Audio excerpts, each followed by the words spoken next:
सारा स्वागत करता हूं आप सभी के चहेते चैनल अमृत वर्षा क्लासेस में। तो मेरे प्यारे बच्चों, बिल्कुल बोर्ड परीक्षा की तैयारी के लिए हर दिन आपके लिए शानदार होने जा रहा है। तो बिल्कुल जितने बच्चे देख रहे हैं फटाफट हो जाइए रेडी आज एक शानदार टॉपिक के लिए जिसका नाम है रीऑर्डरिंग द सेंटेंसेस। बिल्कुल हाँ बच्चों, और आपको करना क्या है, जितने बच्चे देख रहे हो अभी के अभी फटाफट अपने सारे दोस्तों में शेयर कर दो। जिस भी स्कूल से आप बिलोंग करते हो हर इस अपने स्कूल के सारे दोस्तों के पास ये लिंक शेयर कर दो और लाइक करना ना भूलो।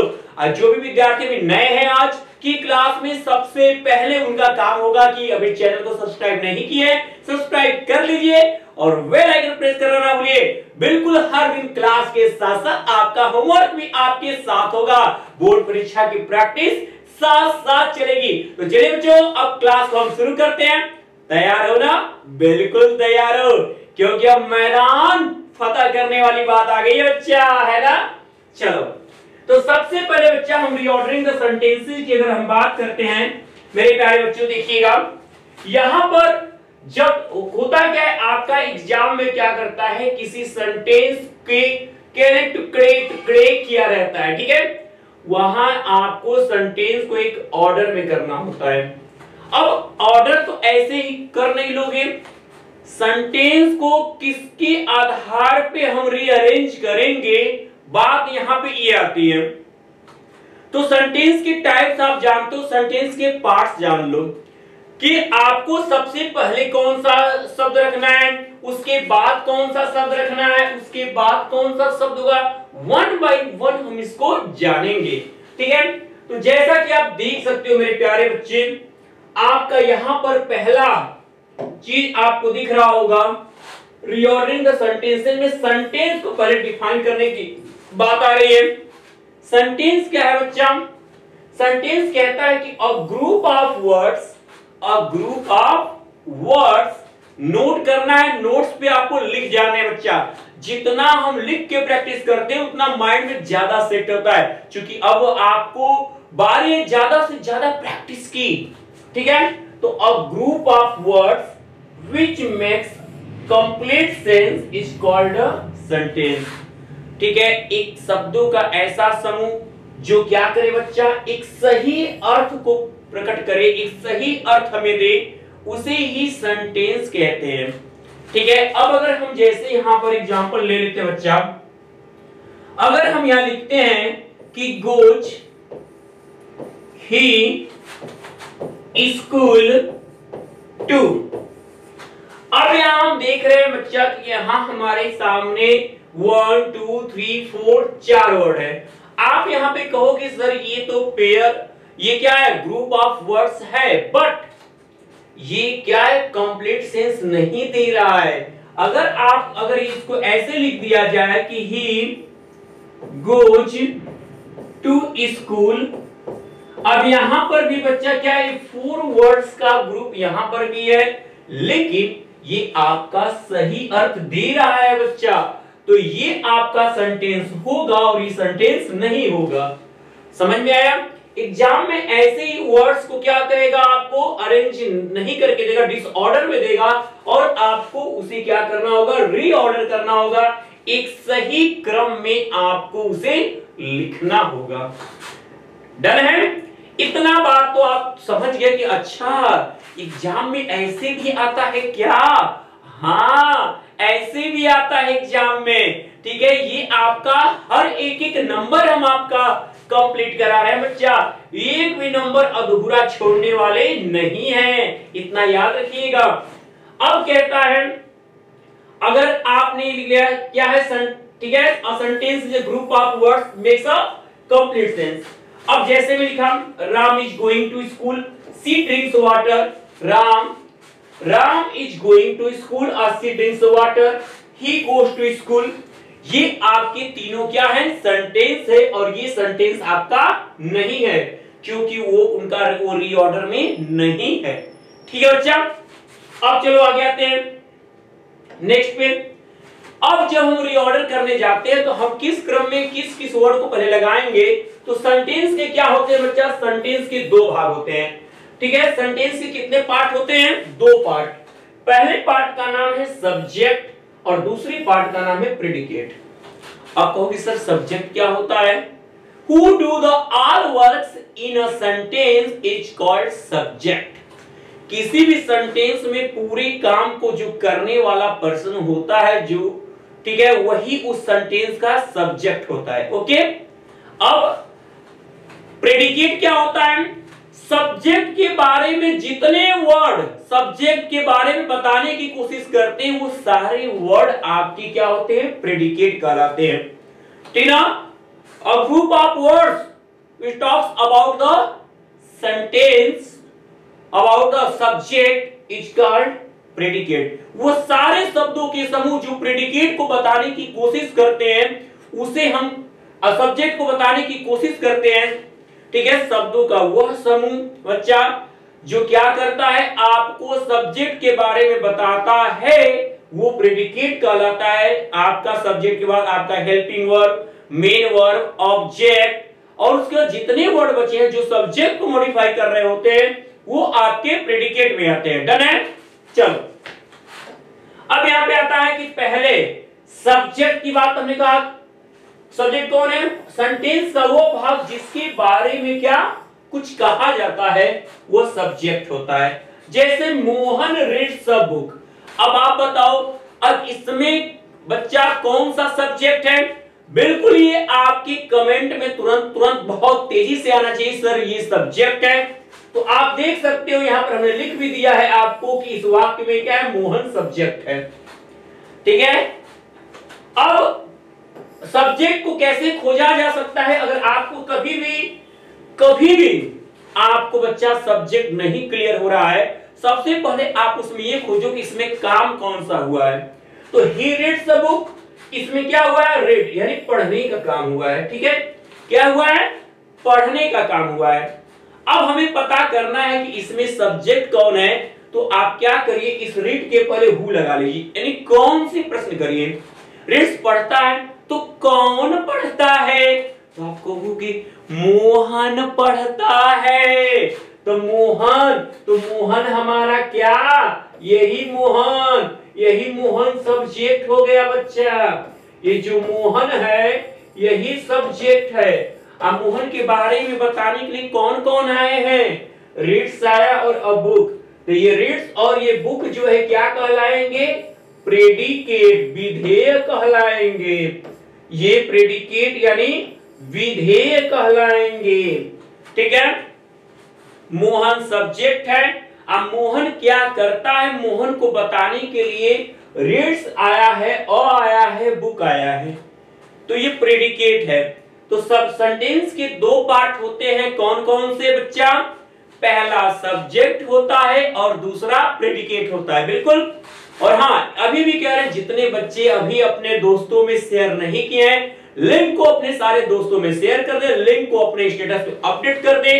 ठीक है, और जितने भी छात्र हैं अगर आप उसको लाइक नहीं किए, लाइक कर लें, सब्सक्राइब नहीं किए हैं चैनल को सब्सक्राइब कर लें, बेल आइकन ऑन कर लें, ताकि जब भी मेरी क्लास आपके पास, जब समय मिले तब आपकी इस क्लास को मैं कंप्लीट कर सकूं और आपकी बोर्ड एग्जाम की बेहतरीन तैयारी आपको हम दे सके।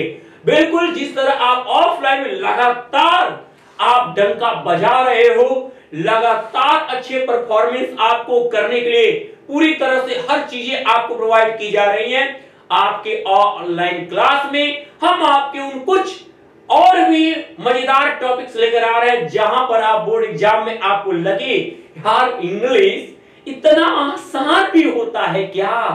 हाँ बिल्कुल होता है। नहीं होगा तो आपके ये पीयूष सर क्या करेंगे?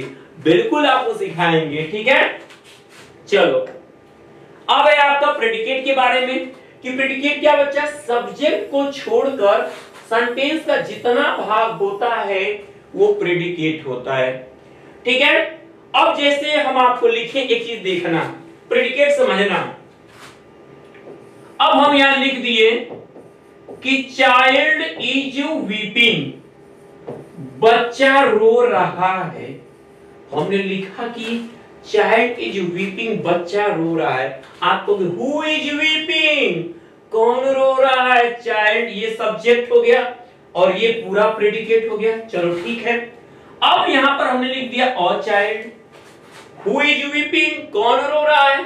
अब आंसर आया कि अ चाइल्ड, एक बच्चा रो रहा है।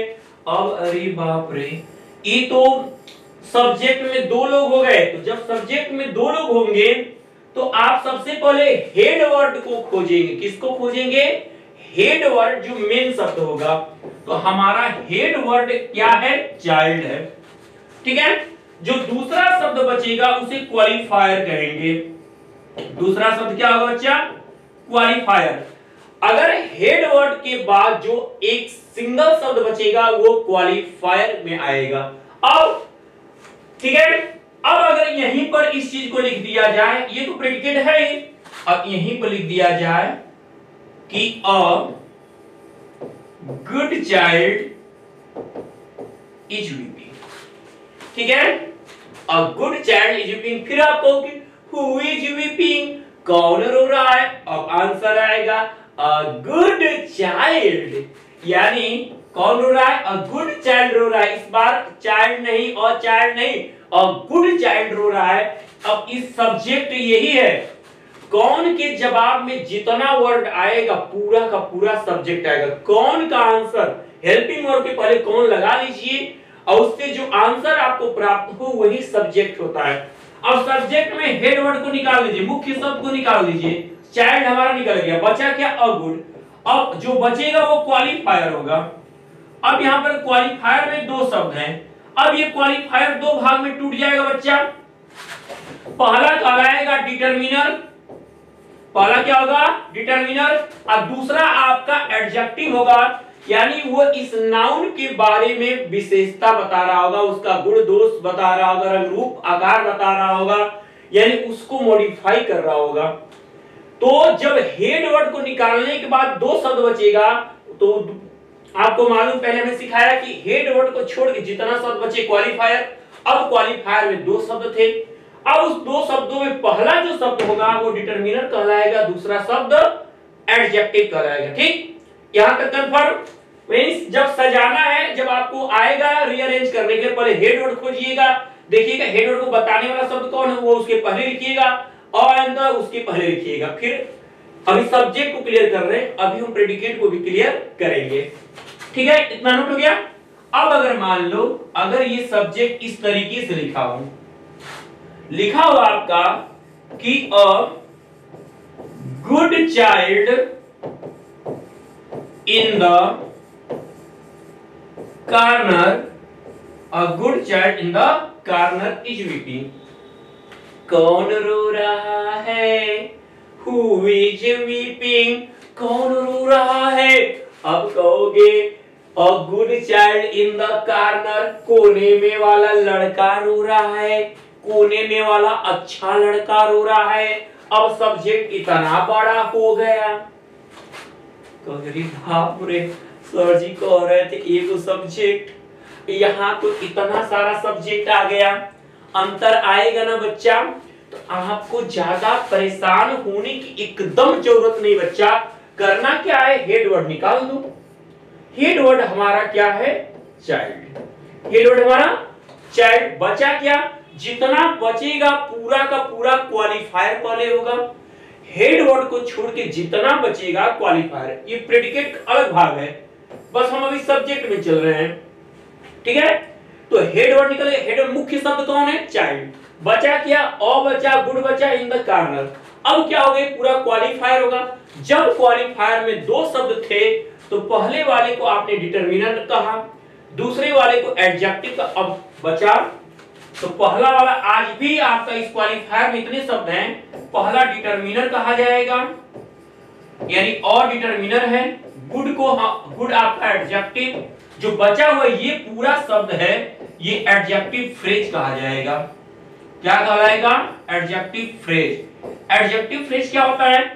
जब आपका ग्रुप ऑफ वर्ड्स किसी नाउन को मॉडिफाई कर रहा होता है। एक शब्द में अगर विशेषता बताओगे तो एडजेक्टिव, दो तीन शब्द मिलकर एक साथ जुड़कर किसी को इंडिकेट करें तो वो एडजेक्टिव फ्रेज कहलाता है। ठीक है ना, नोट कर लो, पहले भुला जाओगे, हमको पक्का पता है। और नोट नहीं करोगे, कल हम जब नोट चेक करेंगे ना फिर पूछेगी कहां लिखे हो दिखाओ। ये ग्रामर के कॉपी पे सारा आप लिखते चले जाओगे, याद रहे हम आपका नोट्स चेक करेंगे, ये मत सोचिएगा, ठीक है। और जो बच्चे केवल ऑनलाइन क्लास ले रहे हैं उनको भी बिल्कुल वो अपना नोट्स भेज सकते हैं, वो बच्चे नोट्स अपना भेज सकते हैं, इस पे उनका भी नोट्स चेक कर दिया जाएगा, बच्चा वो अपना नोट्स भेज देंगे इस पर, ठीक है, कि वो कहां गलती की है या नहीं, सही नोट्स बना रहे हैं या नहीं। जितने भी बच्चे ऑनलाइन क्लास देख रहे हैं बिल्कुल, और अगर आप चाहते हैं बेहतरीन ऑनलाइन के साथ ऑफलाइन की क्लास तो बिल्कुल बच्चे आप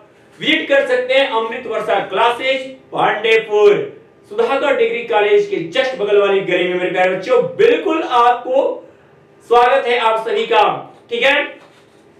चले नोट हो गया मेरे प्यारे बच्चा, आगे बढ़ते हैं।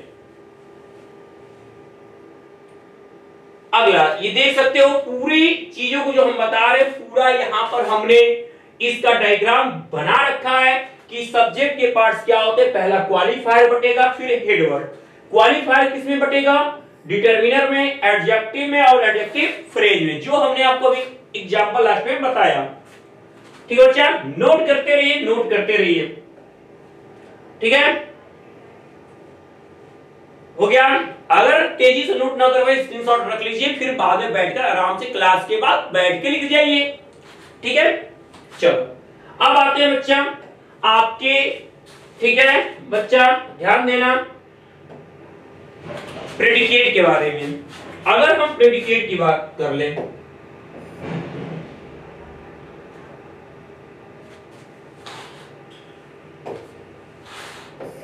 प्रेडिकेट,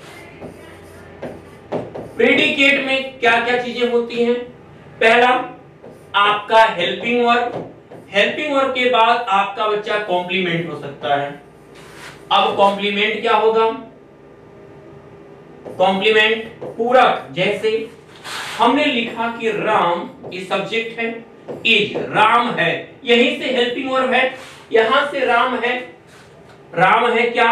अब जो शब्द पूरा करेगा, राम एक अच्छा लड़का है, Ram is a good boy, Ram is a good boy, इस तरीके का हो सकता है। तो ये आपका प्रेडिकेट है। तो ये हेल्पिंग वर्ब के बाद सीधे आपका क्या आ जाएगा? आपका जो अर्थ को पूरा करता है वो कॉम्प्लीमेंट कहा जाता है, ठीक है। अगर उसमें मेन वर्ब दे रखा है तो अरेंज करने का क्या नियम है सीखिएगा। अगर मेन वर्ब है तो भैया प्रेजेंट, अगर यस या ईएस दिया है तो मेन वर्ब में पहले यस या ईएस वाला पार्ट, फिर उसके बाद ऑब्जेक्ट। ऑब्जेक्ट कैसे ढूंढेंगे? जो काम हुआ है उसके पहले लगे किसे, फिर क्या, और फिर उनको अरेंज करने के बाद जो बचे उसके बाद कर दो, तो प्रेडिकेट सेट हो जाएगा। यानी कि सब्जेक्ट के लिए कौन, और सब्जेक्ट के बाद मेन वर्ब, ये प्रेडिकेट का पार्ट है, यहां से मेन वर्ब से, और उसके बाद अदर वर्ड। अब इसमें ऑब्जेक्ट में दो चीजें, पहले आप क्या करोगे? पहले किसे वाले का, यानी कि आपको पहले इनडायरेक्ट ऑब्जेक्ट लिखना, इनडायरेक्ट, उसके बाद डायरेक्ट ऑब्जेक्ट। इनडायरेक्ट ऑब्जेक्ट के लिए बच्चा आपको हिंदी में अपना मेन वर्ब के पहले प्रश्न कर लेना, किसे, डायरेक्ट ऑब्जेक्ट के लिए क्या, ठीक है। अब इस, ठीक है, जैसे हम बोले he gives me a book, यहीं पर देखना काम कौन सा हो रहा है? देने का। अब उस मेन वर्ब ही मुख्य है, मेन वर्ब ही मुख्य है। अब गिव के पहले आप कौन से प्रश्न करो? कौन देता है? ही, तो ही तो हमारा सब्जेक्ट हो गया। अब इसको बताने के लिए सारे शब्द आए, पूरे शब्द आपके प्रेडिकेट है, ये पूरे शब्द क्या है? आपके प्रेडिकेट। अब हमको सब्जेक्ट के बाद अगर यस या ईएस वाला सेंटेंस है तो पहले उनको लिख दीजिए, गिव्स हो गया। अब उसके पहले आपको प्रश्न करना है उस पूरे जो डिसऑर्डर में दिया, इधर का उधर वर्ड दिया है, तो गिव्स उनके पहले लगे किसे, किसे देता है, तो बचा वहां दो शब्द था मी और अबुक। अबुक देता है नहीं, किसे देता है? मी, मुझे देता है, तो हम मी आएगा। फिर क्या देता है? अबुक, मी के बाद अबुक लगेगा। डन है। तो ये यस या ईएस वाले सेंटेंस के लिए, ठीक है। अब अगर हम हेल्पिंग वर्ब जहां पर दे रखा हो वहां का क्या नियम होगा, तो उस प्रेडिकेट में सबसे पहले हेल्पिंग वर्ब लिखेंगे सब्जेक्ट के बाद, उसके बाद आपका मेन वर्ब होगा, उसके बाद आपका ऑब्जेक्ट होगा, ऑब्जेक्ट में पहले, ठीक है, इनडायरेक्ट फिर डायरेक्ट। ये प्रेडिकेट का पार्ट बता रहे हैं इतना, यानी सब्जेक्ट को छोड़ के इधर जितना बचेगा सारा प्रेडिकेट है। अब जैसे हम यहां लिख दिए देखना, ठीक है।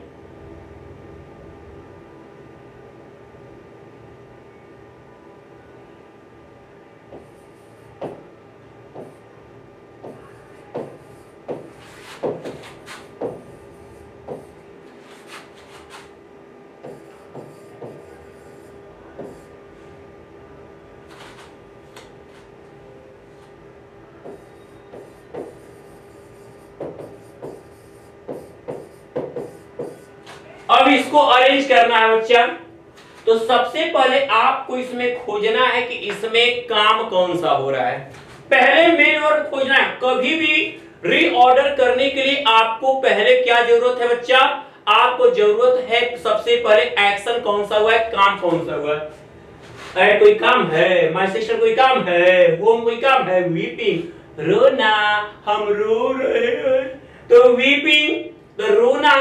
अब रोना हम पहले लिख लिए, हम रोना को पहले लिख लेते हैं। मेन वर्ब हो गया, मेन वर्ब के पहले क्या आना चाहिए, सहायक क्रिया। इसमें सहायक क्रिया देखो कौन है, अच्छा इज है, वो उसके मेन वर्ब के पहले मेन वर्ब हो गया, उसके पहले हेल्पिंग वर्ब। दो चीज अरेंज कर लिए, लो इनको ई सही हो गया, ई सही हो गया, तो वो कट कर लिए। सेंटेंस देखो रीअरेंज कैसे कर रहे हैं। अब यहां प्रश्न करो कि कौन रो रहा है, Who is weeping? ये कह रहा है कि my sister, वो सब्जेक्ट हो गया। अब यहाँ हम लिख दे my sister is weeping, मेरी बहन रो रही है। अब बचा है at home, तो home at लिखेंगे कि at home, इतना अपना दिमाग तनी सा लगा लेना। अगर ज्यादा होगा ठीक है, खर्चा तनके करना, तो यहाँ लिखना क्या, at home।